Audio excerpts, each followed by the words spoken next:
여러분 안녕하십니까? 2026년 6월 10일 순서 바로 시작합니다. 와시는 소리 종김 TV입니다.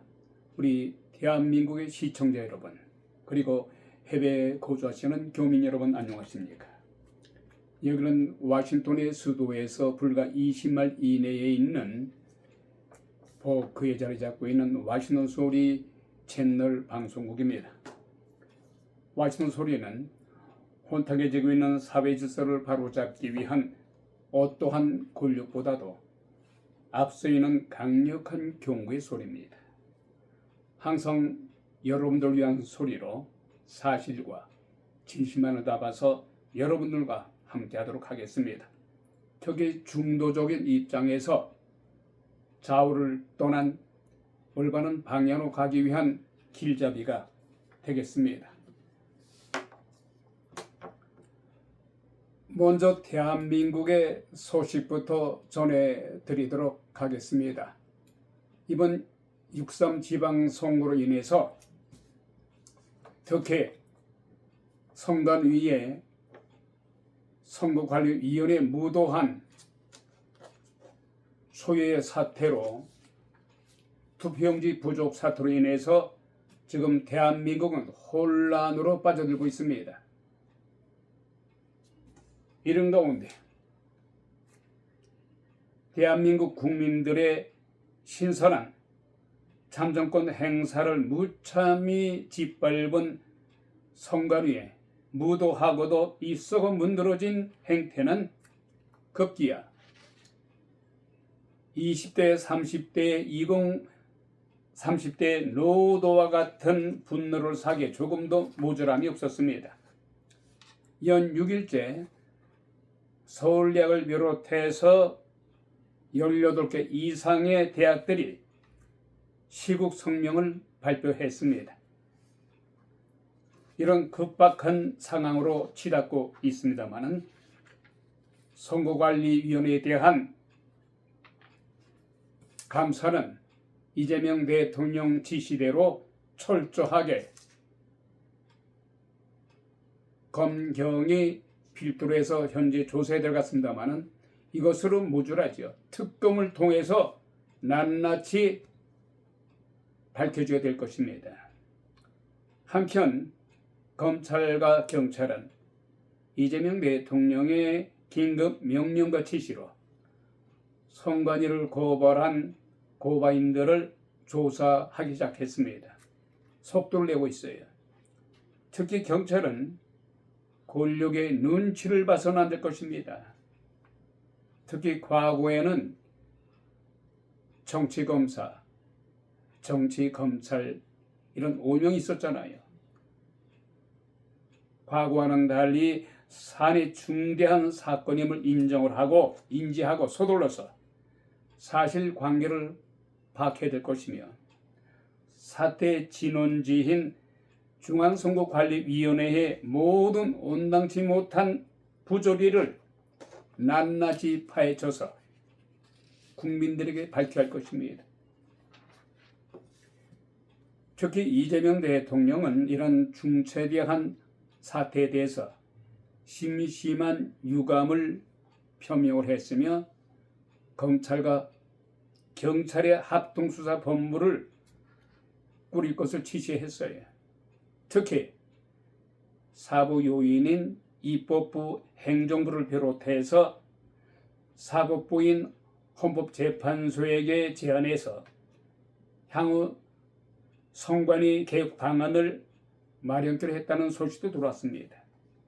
이번 사태를 계기로 해서 정파를 떠나서 여야 협의를 속도감 있게 진행해야 할 것입니다. 또한 선관위에 대한 개혁이냐 폐쇄냐 이것도 또한 결정을 해야 될 것 같습니다. 대한민국의 초유의 사태, 선관위에 대한 도저히 용납할 수도 없으며 또한 결코 용서할 수 없는 이 국민들을 개무시하고 오만방자한 자태를 이번에 투표용지 부족이라는 초유의 사태를 저질러 놓고도 모자라서 선관위원장의 사태, 그리고 사무장의 사태, 그리고 사과 성명 한 장으로 모든 것이 해결될 것으로 믿었다면 대한민국 국민들 아주 우습게 본 것이죠. 특히 이런 와중에도 선관위에서 일하고 있는 6급, 7급 이들이 실무자들이에요. 6급, 7급들이 가장 일을 많이 해야 됩니다. 국민들을 위해서 이 선관위의 조직에 일하면서 가장 일을 많이 함에도 불구하고 이들이 실무자로서 자신의 위치를 망각하고 휴가에 들어갔다는 거예요. 또 휴직에 들어갔다는 겁니다. 이게 도대체 국민들이 용납할 수 있겠습니까? 예? 이런 중차대한 이런 사태를 두고도 한가하게 휴직을 한다거나 휴가를 얻어요. 이러한 아니하고도 무도한 행태는 여전히 국민들의 분노를 사기에 충분합니다. 이처럼 선관위의 초유의 투표용지 부족에 대해서 이러한 엄중한 사태를 맞이해서 이재명 대통령이 지난 8일 취임 1주년을 맞이하지 않았습니까? 기자회견을 가졌어요. 현재의 국민들의 높은 고공 지지율에 대한 이재명 대통령의 소교를 피력했습니다만 대한민국 국민들을 위해서 하루하루를 절박한 마음으로, 절박한 심정으로 온 힘을 다해서 달려갔다고 기자회견에서 토론했어요. 그렇습니다. 이재명 대통령이 지난 8일 기자회견에서 그 심경을 토로한 것에 대해서 이건 미국의 와시노 소리 종김 TV에서도 어느 정도 공감이 가요. 그 부분만큼은 이재명 대통령의 그 절박한 심정을 진실성이 있다고 생각됩니다. 하지만은 오게티라 할까요? 1년 동안에 열심히 노력한 거, 절박한 심정으로 대한민국을 위해서 일한 것에 대해서 여야를 떠나서 정파를 떠나서 인정할 거 인정을 해야 돼요. 이재명 대통령의 노고를 인정합니다. 공감해요.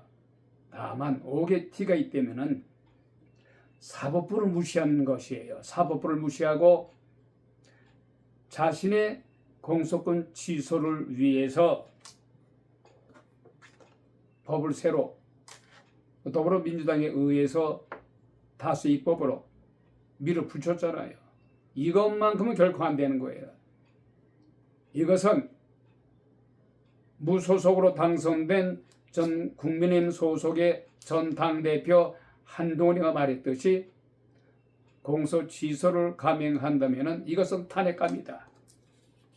어떤 경우라도 이재명 대통령은 10가지, 100가지에 있어서 능력을 인정받는다 하더라도 자신의 8가지 혐의에 대해서 특히 공소 취소를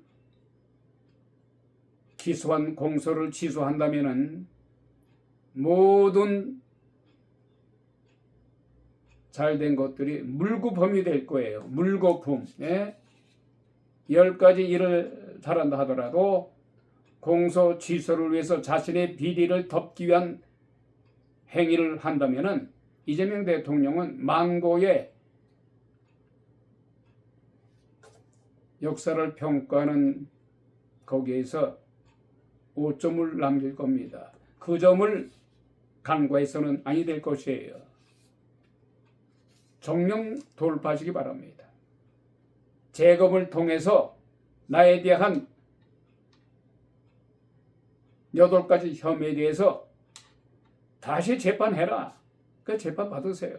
재판 받아서 죄가 나오지 않으면 이재명 대통령과 이재명 대통령의 측근들, 그리고 더불어민주당에서 이재명 대통령과 공감하고 있는 모든 분들도 마구잡이로 국민이 역행하는 그런 법을 만들지 말고 이재명 대통령에 대해서 재판을 받게 하면 될 거 아니에요.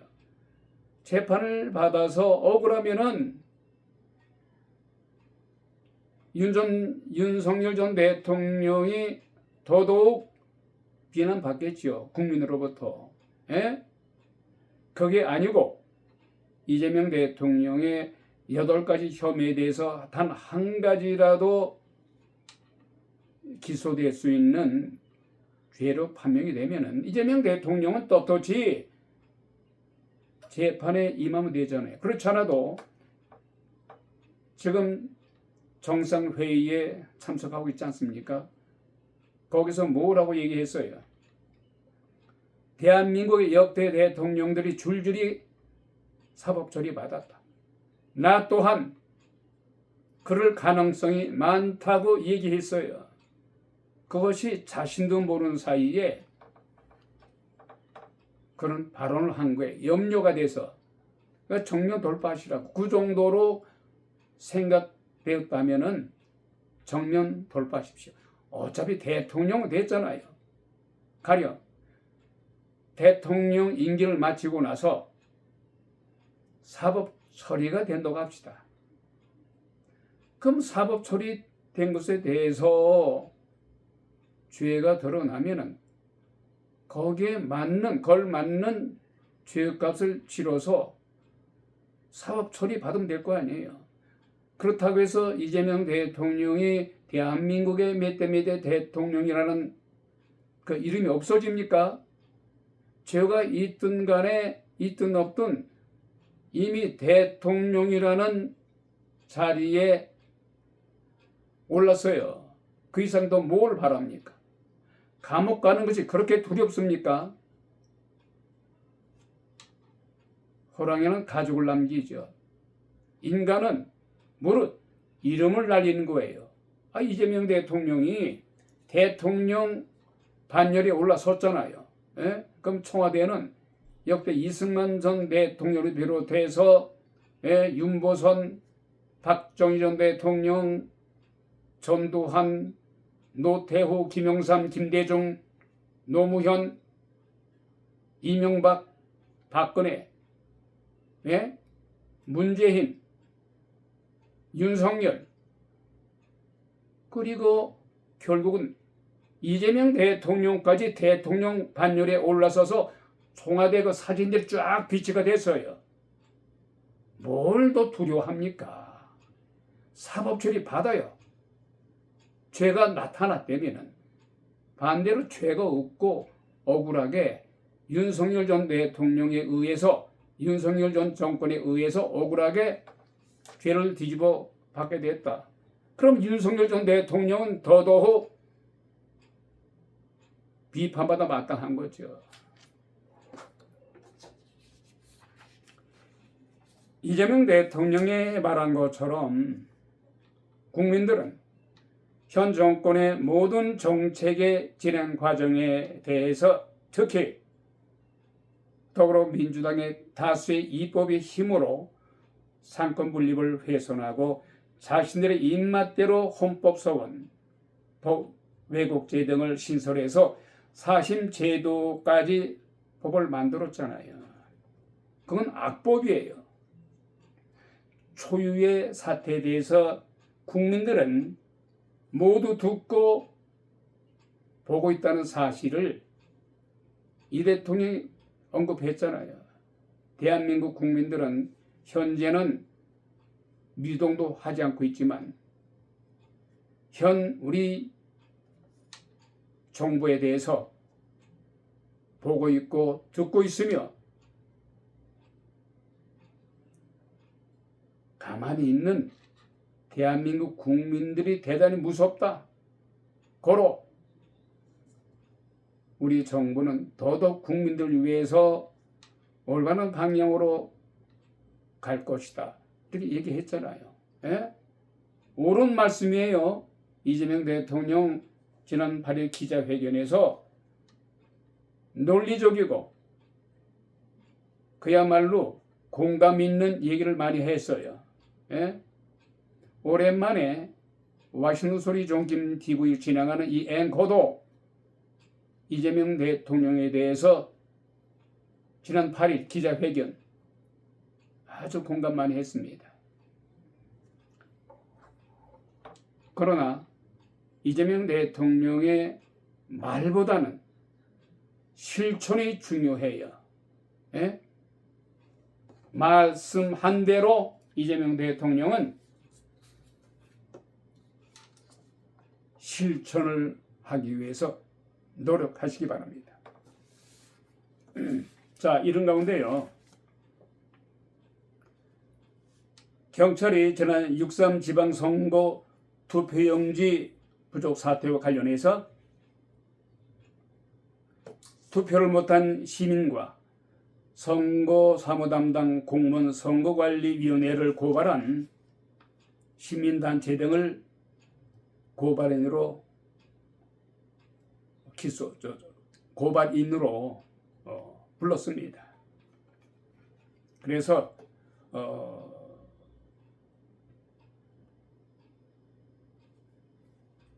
선거관리위원회를 고발한 시민단체 이 고발인들을 현재 조사하고 있습니다. 그래서 앞으로 선거관리위원들에 대해서 사무장이라든가 또한 선거관리위원회장을 지냈던 이 사람들을 철저하게 조사할 것입니다.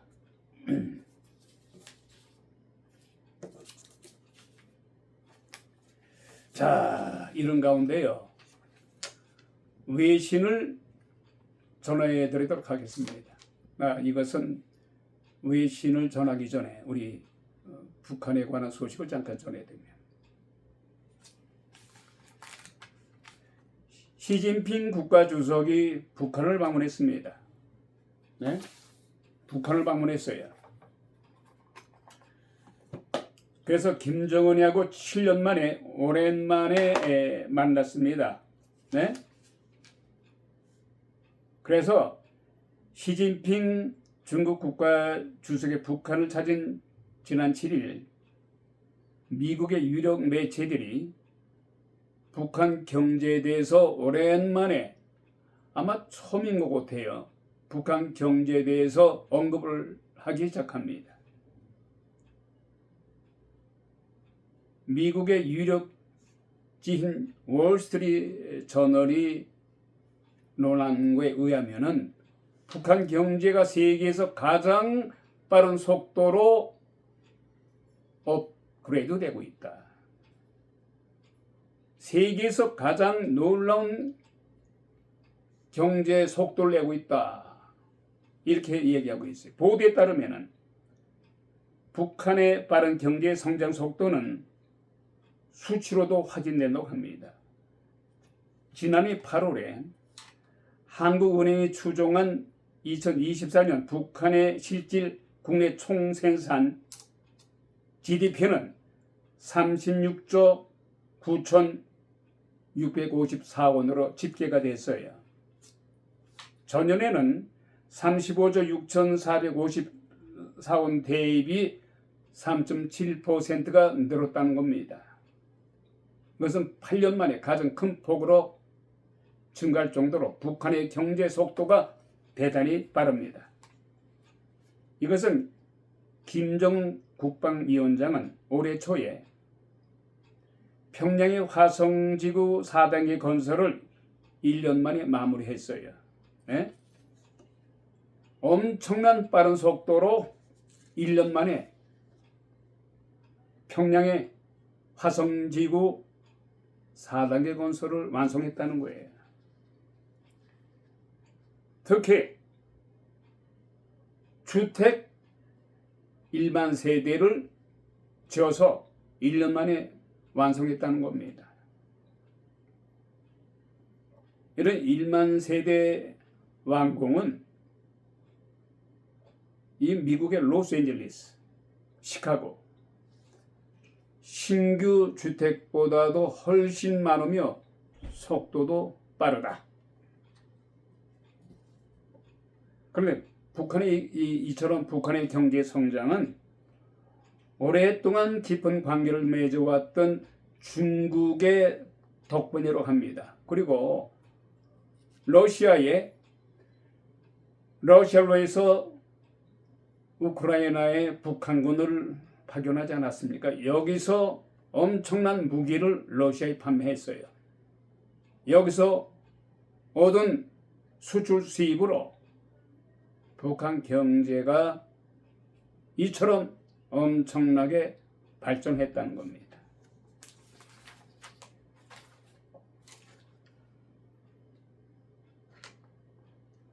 자, 이런 가운데요, 잠깐 소식을 또 전해드리도록 하겠습니다.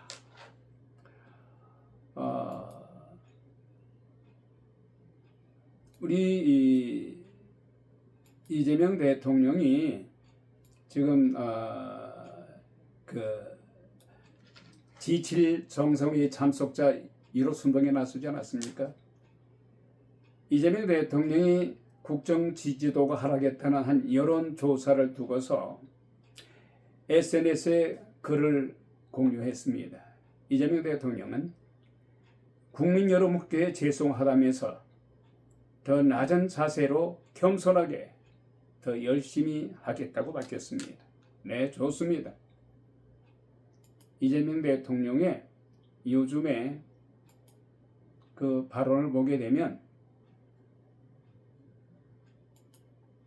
아주 나날이 더 신뢰성을 가는 그런 발언을 많이 해요. 그래서 정말 하루하루가 다르게 좌파 우파를 떠나서 이재명 대통령에 대한 신뢰도가 점점 높아지고 있습니다만은 육상지방선거 그리고 선관위의 이런 무도한 이 작태로 인해서 지지율이 하락했습니다만은 더 낮은 자세로 더 겸손하게 국민에게 허리를 굽혔어요. 이 점이 대단히 좋은 겁니다. 그래서 보수파 진영에서도 허구한 날 그저 하나부터 열까지 이재명 대통령만 잡으려고 하지 말고 잘한 점은 잘한다고 칭찬을 해주고 못한 점은 좋은 방향으로 이끌기 위해서 비판을 해야지 비난만을 위한 비난해서는 안 되는 거예요.